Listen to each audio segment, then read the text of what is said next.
আমার হায়াতি লেখিকা মারুফা ইসলাম সিজন 2 পর্ব 6। কেলটা ধীরে ধীরে ভারী হয়ে নামছিল। সূর্যের আলো জানালার পর্দা ভেদ করে হালকা সোনালি ছায়া ফেলছে হায়াতের রুমে। বাইরে পাখির ডাক থাকলেও ভেতরে এক ধরনের অদ্ভুত নীরবতা। হায়াত বিছানায় বসে আছে, ব্যাগটা একপাশে পড়ে আছে। ক্যাম্পাস থেকে ফেরার পর থেকে সে আর ঠিক মতো কিছুই করেনি, শুধু একবার হাত মুখ ধুয়ে চুপচাপ বসে আছে। মনে বারবার একই দৃশ্য ঘুরছে, ক্যান্টিন, মানুষের ফিসফিস আর সেই গম্ভীর গলা, খাও। হঠাৎ দরজায় টোকা পড়ল। হায়াত, ভেতরে আসতে পারি? আলিয়া বেগমের গলা। হায়াত দ্রুত নিজেকে ঠিক করে বলল, হ্যাঁ আসো মা। আলিয়া বেগম ভেতরে ঢুকে একবার মেয়েটার দিকে তাকালেন, তারপর ধীরে ধীরে পাশে বসে বললেন, আজকে তোকে একটু অন্যরকম লাগছে। হায়াত চোখ নামিয়ে ফেলল। না মা, কিছু না, একটু মাথা ধরেছিল। আলিয়া বেগম হালকা হাসলেন, মাথা ধরার জন্যই কি চোখ এত দূরে দূরে থাকে? হায়াত চুপ, কিছুক্ষণ নীরবতা। তারপর আলিয়া বেগম আলতো করে বললেন, ভার্সিটিতে কিছু হয়েছে? হায়াত সঙ্গে সঙ্গে মাথা নাড়ল, না না কিছু না। কিন্তু তার কণ্ঠেই ধরা পড়ে গেল লুকানোর চেষ্টা।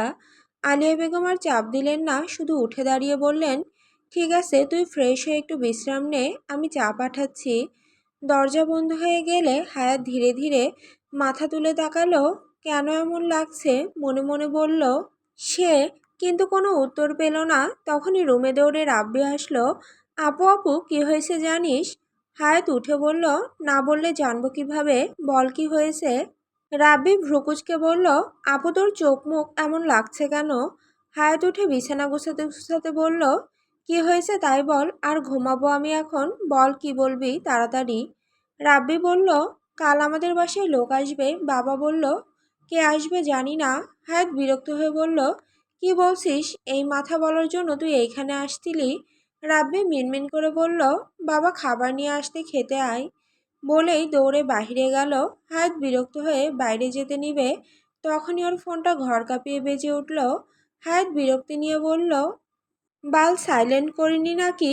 বলে এগিয়ে গিয়ে ফোন ধরে দেখলো অচেনা নাম্বার। ধরবে কি ধরবে না ভাবতে ভাবতে ধরলো।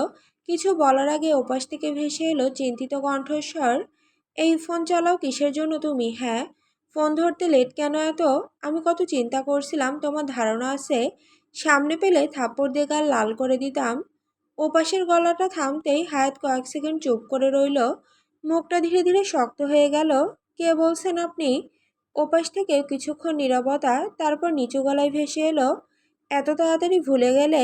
হায়াত ভ্রুকুচকে ফোনটা কানের থেকে একটু দূরে সরিয়ে আবার তাকালো নাম্বারের দিকে। অচেনা। দেখুন, আপনি যেই হন, এভাবে। কথা শেষ করার আগে ওপাশ থেকে শান্ত কিন্তু ভারী কণ্ঠস্বর, খেয়েছো? হায়াত থেমে গেল। সেই একই গলা, একই টোন, ক্যান্টিনের সেই মানুষটা। হায়াতের বুকের ভেতরটা হঠাৎ করে ধক করে উঠল। আপনি? ওপাশ থেকে ছোট্ট উত্তর এলো, হ্যাঁ আমি। হায়াত বিছানার চাদরটা মুঠো করে ধরল। আপনি আমার নাম্বার পেলেন কোথায়? সেটা জানাটা কি খুব দরকার? অবশ্যই দরকার। আদিব কিছুক্ষণ চুপ রইল, তারপর ধীরে ধীরে বলল, তোমার শরীর খারাপ ছিল, বাসায় পৌঁছেছো কিনা জানতাম না, তাই কল করেছি। হায়াত অবাক হয়ে গেল, এই মানুষটা সবসময় এত গম্ভীর কেন? আর কেন যেন তার প্রতিটা কথার ভেতরে অদ্ভুত এক চাপা যত্ন লুকানো থাকে। আমি ঠিক আছি, আপনি আমার নাম্বার কোথায় পেলেন? আদিব ফিসফিস করে বলল, বলবো না। হায়াত ভয় লজ্জায় হাঁসফাঁস করতে করতে বলল, কিছু বলবেন স্যার? আদিব বিরক্ত হয়ে বলল, চোপ ব্যাডি, রাতে স্বপ্নেও শান্তি দেয় না, এখনও দেয় না। কাল সকালে দেখা হচ্ছে যান, বলে কল কেটে দিল। আদিবের কল কাটার পরে হায়াত মনে মনে বলল, কাল দেখা হচ্ছে মানে? ও, ভার্সিটিতে। বলেই নিজের অজান্তেই মুচকি হাসল। এই ছেলেটা অদ্ভুত, কখনো গম্ভীর, কখনো আবার হাসি। এই ছেলেটা এমন নির্লজ্জ। ভাবতে ভাবতে বিছানায় শুয়ে পড়ল। সোফায় বসে আছেন আব্দুল শিকদার, গায়ে হালকা শাল, চোখে চশমা। সামনে টেবিলে রাখা খবরের কাগজটা তিনি ধীরে ধীরে উল্টে পড়ছেন। মাঝে মাঝে কোনো খবরের শিরোনামে চোখ আটকে গেলে ভ্রু সামান্য কুঁচকে যাচ্ছে, আবার পরক্ষণেই ধীরে মাথা নাড়িয়ে পরের পাতায় চলে যাচ্ছেন।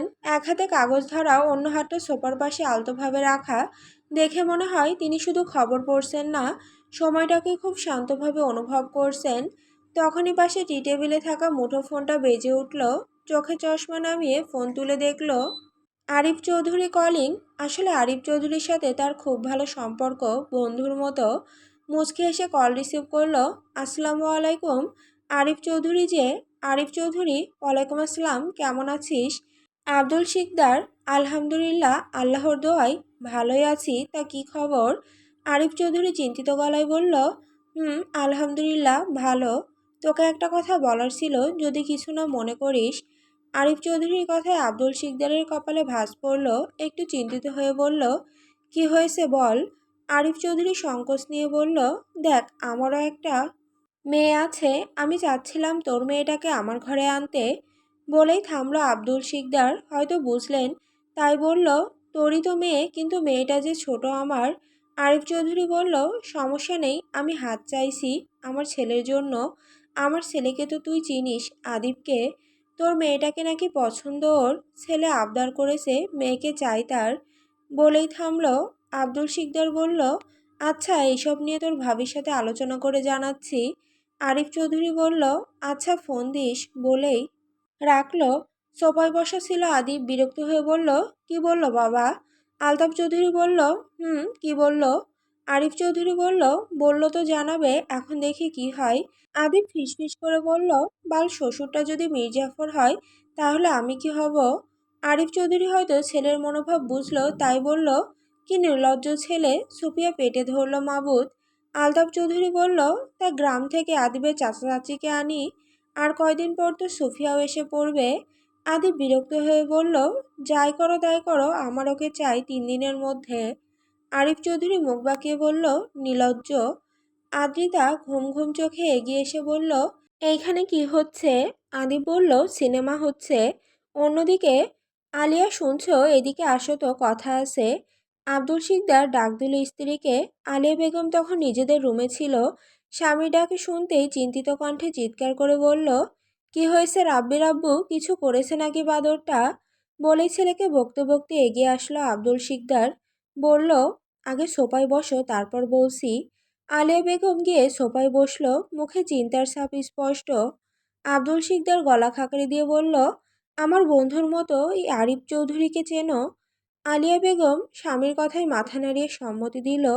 হ্যাঁ, চিনি তো, ওই অনেক বছর আগে আমরা মিরপুর থাকতে তোমার সাথে আসছিল। আব্দুল শিকদার বলল, এখন বলতে চাচ্ছি যে। আলিয়া বেগম বলল, বলো, কি বলবে? আব্দুল শিকদার, দেখো, আরিফ চৌধুরী আমার বন্ধু, খুবই ভালো মনের মানুষ, স্বনামধন্য বিজনেসম্যান হয়েও তার আচার ব্যবহার দেখছো। তার ছেলে সাদাত আদিব চৌধুরী কলেজের প্রফেসর, আমাদের হায়াত মামুনির জন্য হাত চাইছেন। এইমাত্র ফোন দিয়ে বলল, আমি বলেছি জানাবো। এখন তোমার মতামত বলো। সব মনোযোগ দিয়ে শুনল আলিয়া বেগম, তারপর বলল, রাব্বির আব্বু, এই ছেলেকে আমিও একদিন দেখেছি, খুবই ভালো, যা বুঝলাম। আমার তো আপত্তি নেই, এমন ছেলেই তো চাইছিলাম। কিন্তু। আব্দুল শিকদার বলল, কি কিন্তু? আলিয়া বেগম চিন্তিত হয়ে বলল, মেয়েটা সবে 19-এ পা দিল, ওর নিজেরও তো মতামত আছে। কিন্তু আমার দিক দিয়ে রাজি আছি। আব্দুল শিকদার হাসলেন, কারণ এই বিয়ে নিয়ে আরিফ চৌধুরী এবং তিনি 4-5 মাস আগে ভেবে রেখেছেন। আরিফ চৌধুরীর নাম্বারে কল দিল, 2বার রিং হতেই ধরল। ওপাশে আদিব বিরক্ত নিয়ে আলতাফ চৌধুরীকে বলল, না করলে তুলে নিয়ে আসবো বাল। আলতাফ চৌধুরী বলল, তুই এত অধৈর্য কেন হচ্ছিস, একটু লজ্জা রাখ।